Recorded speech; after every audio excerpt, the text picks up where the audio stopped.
কি কবি সম্পৰ্ক জুবিন গাৰ্গৰ বিষয়ে?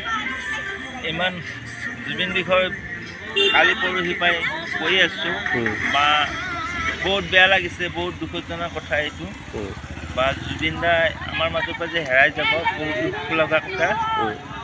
আৰু মই কি ক'ম, মই নিজে ভাঙি পৰিছোঁ। অসমবাসী ৰাইজলৈ মই বহুত জনাইছোঁ যে তেহেঁত গ'লেও ক'ৰবাত গুচি যোৱা বুলি ভাবি লওক, ঘূৰি থাকিব নালাগে।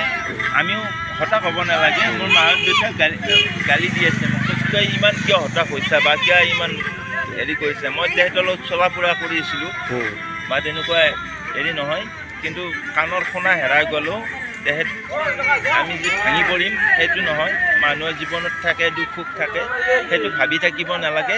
আৰু আমাৰ এইটো অহংকাৰ বুলি ভাবক যে ইমান মানুহ কোনো এখন জুবিনৰ ফাংচনত হোৱা নাছিল, কিন্তু আমাৰ যোৱাকালি যিটো পৰিৱেশ, ফাংচনতকৈ ডাঙৰ বহুত মানুহে চাইছে আমাক বা ভগৱানে তেহেঁতকো চাইছে বা জুবিন দাকো চাইছে। কালি বহুত ভাল পৰিৱেশ বুলিয়ে মই জানিছোঁ। সেইটো কাৰণে মই এতিয়া ক'ব লগা একো নাই। জুবিন দা যাতে থাকে শান্তিত থাকক।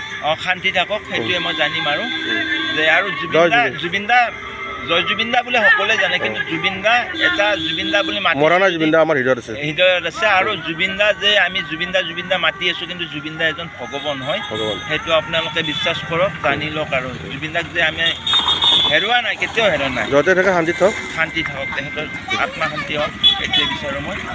Thank U.